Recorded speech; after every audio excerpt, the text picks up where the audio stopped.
At 13:15 hours on February 14, 1943, First Lieutenant Kenneth Walsh pulled his F4U Corsair into a steep climbing turn at 28,000 feet over Guadalcanal, watching two Japanese Zero fighters attempt to follow. The Zeros climbed well initially, but at 25,000 feet their rate of climb decreased noticeably. At 28,000 feet they were wallowing, barely maintaining altitude. Walsh's Corsair was still climbing at 1,000 feet per minute. Walsh leveled at 32,000 feet and rolled inverted to watch the Zeros 4,000 feet below.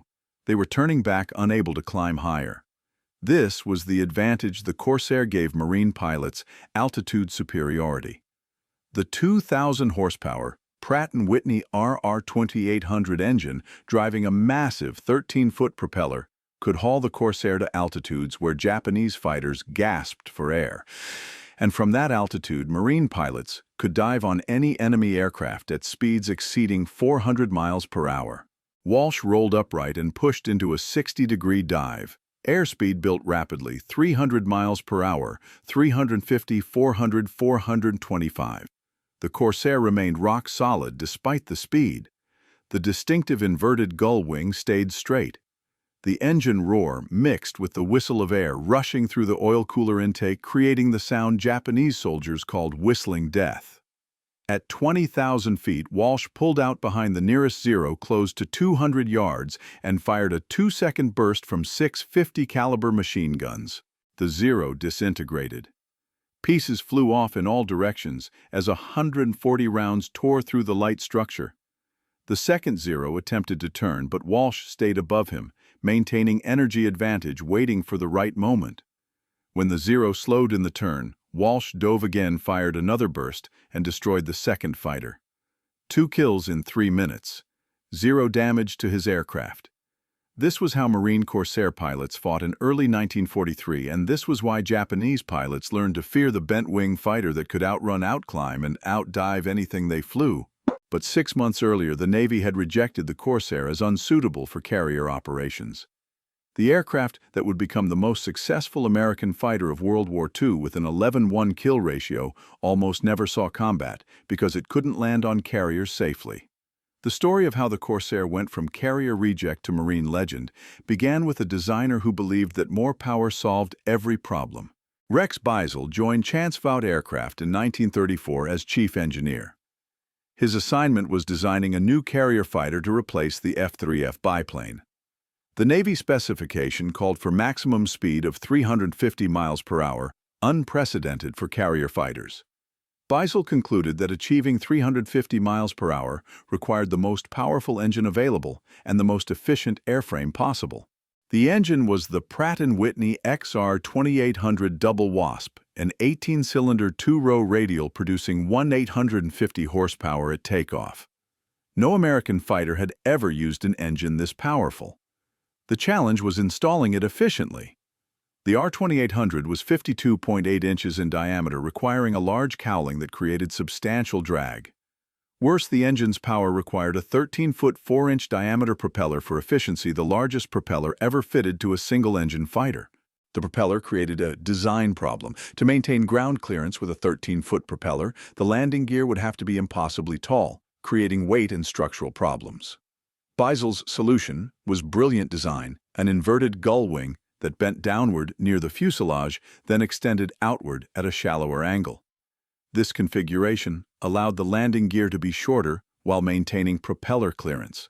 The inverted gull wing provided additional benefits. The bend positioned the wing fuselage junction at the ideal angle for minimum drag. The landing gear could be mounted at the wing's lowest point and retract inward, minimizing structural weight. The wing's outer panels could be relatively thin and efficient because they didn't need to accommodate landing gear. The configuration was aerodynamically elegant. The prototype, XF4U first flew on May 29, 1940. Test pilot Lyman Bullard reported exceptional performance. Maximum speed reached 405 miles per hour at 19,900 feet, making the Corsair the first American fighter to exceed 400 miles per hour in level flight. The Navy ordered 584 production F4U-1s in June 1941, the largest fighter contract ever issued. But production aircraft revealed problems that test flying had not exposed.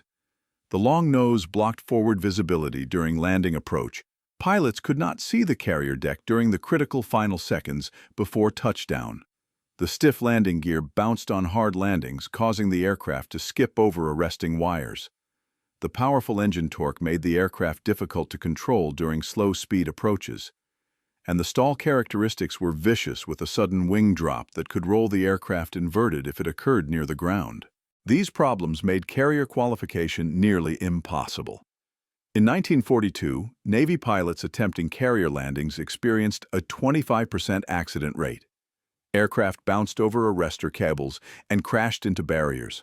Aircraft stalled on final approach and dropped onto the deck hard. Aircraft veered off centerline and struck parked aircraft. The Navy concluded that the Corsair was too dangerous for carrier operations and reassigned most F4U production to land-based Marine squadrons. The Marines accepted the Corsairs gratefully. Marine aviation was expanding rapidly but lacked adequate fighters. Most Marine squadrons flew F-4F Wildcats or P-40s, both inferior to Japanese fighters.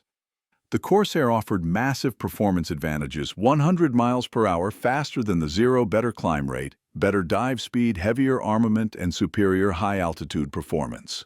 The 1st Marine Corsair Squadron, VMF 124, received F4U-1s in September 1942. The squadron trained at Camp Kearney near San Diego under Major William Geese.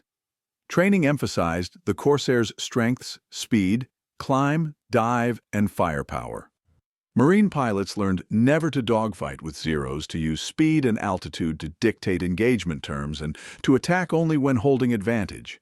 These tactics were identical to those Claire Chennault had taught the Flying Tigers in P-40s. But the Corsair made the tactics easier to execute. The P-40 had to work to maintain altitude and speed advantages. The Corsair maintained those advantages effortlessly. With 2,000 horsepower available, the Corsair could climb faster, dive faster, and recover from dives faster than any Japanese fighter.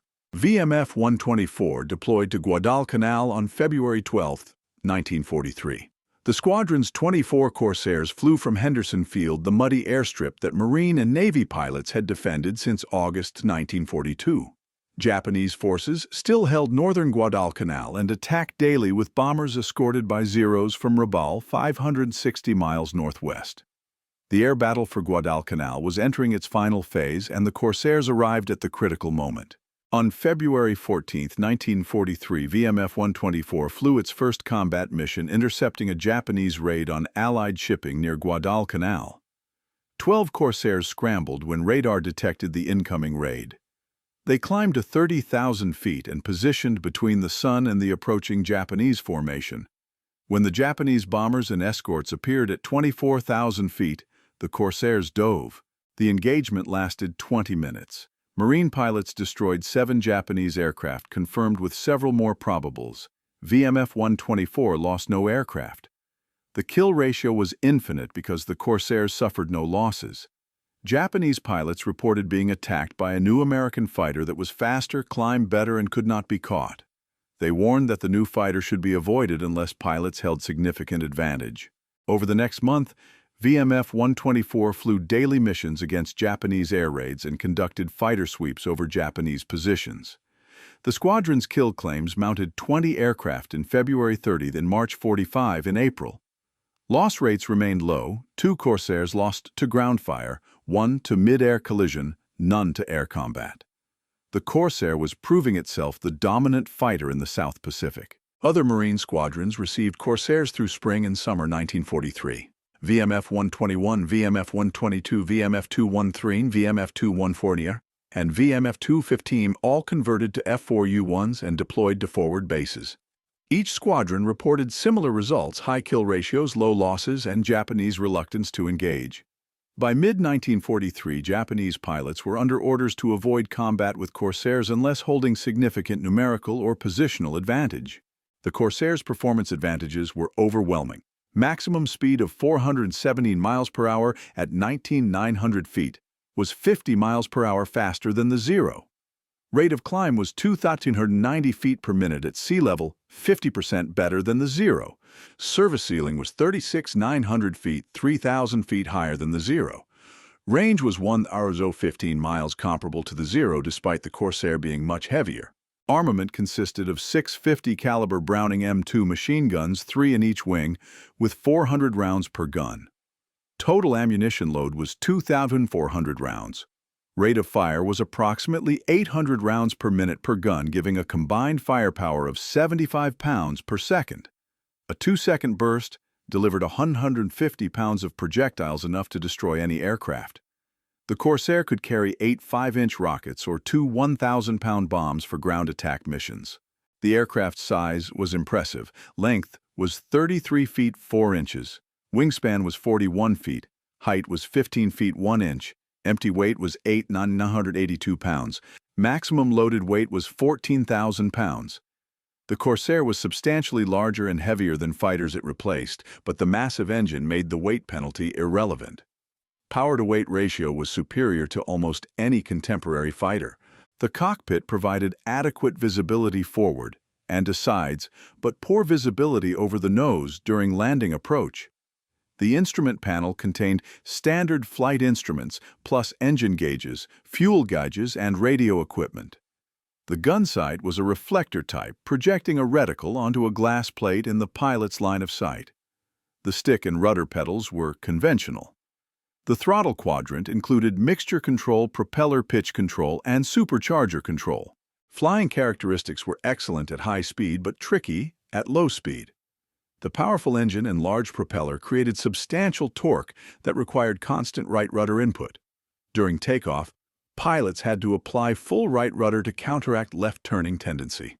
During landing approach, torque, combined with high power settings, required careful rudder coordination.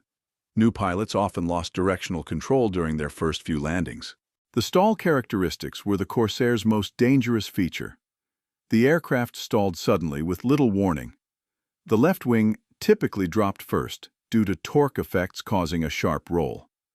If the stall occurred near the ground with insufficient altitude to recover, the result was a fatal crash. Dozens of pilots were killed during training when they stalled on final approach or during go-arounds. But pilots who mastered the Corsair's quirks had the best fighter in the Pacific. Lieutenant Kenneth Walsh of VMF 124 became the first Corsair ace, destroying 5 Japanese aircraft by March 1943. By war's end, Walsh had destroyed 21 Japanese aircraft and received the Medal of Honor. Major Gregory Boyington, commanding VMF 214, Black Sheep, destroyed 28 Japanese aircraft before being shot down and captured. First Lieutenant Robert Hansen destroyed 25 aircraft in 6 months before being killed in February 1944. These top aces demonstrated what aggressive pilots could achieve in Corsairs, but the aircraft's effectiveness was not limited to aces. Average pilots flying standard tactics achieved 3:1 to 5:1 kill ratios against Japanese fighters. The Corsair made average pilots effective and good pilots exceptional. That was the measure of a successful fighter design. The tactics Marine pilots used in Corsairs evolved from lessons learned in earlier campaigns. Never turn with Japanese fighters. Maintain speed and altitude. Attack from above in diving passes. Break off if the enemy gains advantage. These principles were universal, but the Corsair made them easier to execute. The Zero could force a P-40 into defensive maneuvering through persistence. The Zero could not force a Corsair into anything. The Corsair pilot always held the option to disengage. Japanese pilots recognized this reality and adapted their tactics. They attempted to ambush Corsairs during takeoff or landing when the American fighters were slow and vulnerable. They attacked air bases rather than engaging Corsairs in the air. They concentrated forces to achieve numerical superiority that might overcome the Corsair's performance advantage. But these tactics required circumstances that rarely occurred. Most encounters happened on American terms, and American terms meant Corsair advantages. By late 1943, the Navy reconsidered its rejection of the Corsair for carrier operations. Combat results were too impressive to ignore. The Marines were achieving kill ratios with Corsairs that Navy F-6F Hellcats could not match. The Navy needed the Corsair's performance for operations against increasingly desperate Japanese defenses.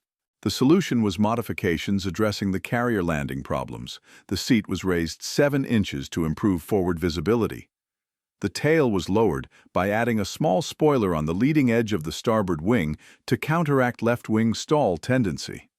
The main landing gear oleo struts were changed to reduce bounce on hard landings, and pilots received intensive carrier qualification training emphasizing the techniques required for safe Corsair carrier operations. The improved F4U-1A entered Navy carrier service in late 1944. Squadron VF-17, commanded by Lieutenant Commander John Blackburn, was the first Navy squadron to operate Corsairs from carriers. The squadron deployed aboard USS Bunker Hill in January 1945 and flew combat missions over Formosa, Okinawa, and Japan. Other Navy squadrons transitioned to Corsairs through 1945, eventually equipping 19 carrier squadrons by war's end.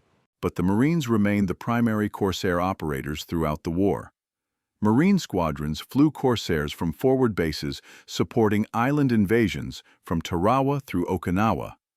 They provided close air support for Marine infantry attacked Japanese positions with bombs and rockets, flew combat air patrol over invasion fleets, and conducted fighter sweeps against Japanese air bases. The close air support role became increasingly important as the war progressed. Marine infantry advancing across Pacific islands needed responsive air support against Japanese fortifications. The Corsair proved excellent for this mission. It could carry heavy bomb loads, deliver ordnance accurately in steep dives, and loiter over target areas, providing continuous support. Marine pilots understood ground tactics and communicated directly with infantry units, providing support faster and more effectively than Navy pilots operating from carriers. At Okinawa in 1945, Marine Corsairs flew thousands of close air support sorties against Japanese positions in the island's southern mountains. They attacked caves, bunkers, artillery positions, and troop concentrations. They flew missions within minutes of request from ground controllers. They operated in weather that grounded carrier aircraft. Marine infantry credited Corsair support with making advances possible that would otherwise have cost thousands of casualties. But close air support was dangerous. Japanese anti-aircraft fire was intense. Low-altitude attacks required flying through small arms, fire machine guns, and automatic cannons. Many Corsairs returned with dozens of holes from ground fire. Some didn't return. 27 Marine Corsair pilots were killed at Okinawa, most shot down by ground fire during low-altitude attacks. The kamikaze threat added another dimension to Corsair operations. Japanese suicide aircraft attacked Allied ships off Okinawa in waves of dozens. Combat air patrol fighters had to intercept kamikazes at maximum range and destroy them before they reached the fleet. Corsairs proved excellent at this mission. Their high speed allowed quick intercepts. Their 650 caliber guns could destroy kamikazes with short bursts, and their structural strength allowed aggressive maneuvering to position for attacks. Marine Corsair pilots at Okinawa destroyed hundreds of kamikazes. The missions were exhausting and dangerous. Pilots flew multiple sorties daily, often 5 or 6 hours airborne in a day. They engaged kamikazes in running battles that ranged across dozens of miles. They fought in weather that made formation flying difficult and navigation challenging. And they maintained combat effectiveness despite fatigue, stress, and casualties that accumulated daily. By war's end, Marine Corsair squadrons had destroyed approximately 2,140 Japanese aircraft, confirmed with thousands more probably destroyed. Marine Corsair losses were approximately 189 aircraft in air combat, giving a kill ratio of 11.31. This was the highest kill ratio of any American fighter in any theater of World War II. The F-6F Hellcat, the Navy's primary carrier fighter, achieved 19:1 ratio, but that included many victories against poorly trained Japanese pilots in 1944-45. The Corsair's 11:1 ratio was achieved against frontline Japanese pilots throughout 1943-45. Production continued through 1952 with various models. The F4U-4, introduced in 1945, had a more powerful R2800-18W engine, producing 2,450 horsepower, increasing maximum speed to 448 miles per hour. The F4U-5, introduced in 1946, had improved cockpit pressurization and avionics. The AU-1, introduced in 1952, was optimized for close air support with heavy armor and provisions for external stores. Total Corsair production reached 12,571 aircraft, making it one of the longest production runs of any fighter aircraft. The Corsair served with distinction in the Korean War from 1950-53.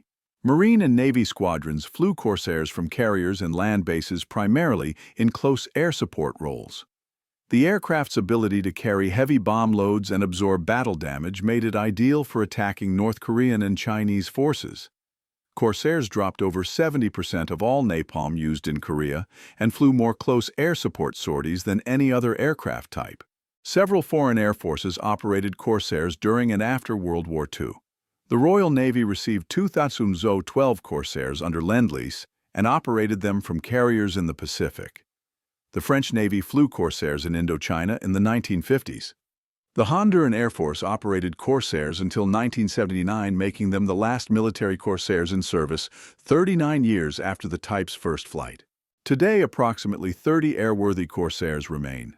Several are maintained by museums and private owners flying at air shows worldwide. Maintaining 80-year-old fighters requires specialized knowledge, expensive parts, and constant attention. But owners persevere because the Corsair represents American aviation at its peak, powerful, fast, distinctive, and effective. The bent wing configuration remains the Corsair's most recognizable feature. No other production fighter used an inverted gull wing. The configuration made the Corsair instantly identifiable in the air, a characteristic that benefited both sides. American pilots could recognize friendly fighters at distance. Japanese pilots could identify the fighter they feared most. Japanese soldiers gave the Corsair its most famous nickname, Whistling Death. The sound came from air rushing through the oil cooler intakes in the wing roots during high-speed flight. The whistling sound preceded the roar of the R-2800 engine and the hammer of 650 caliber guns. Japanese troops, hearing that sound, learned to take cover immediately because the Corsair was attacking and survival depended on finding protection. Marine pilots embraced the Corsair with loyalty that bordered on reverence. They called it the bent-wing bird, the hog, or simply the Corsair. They trusted it absolutely because it brought them home from missions that should have been fatal.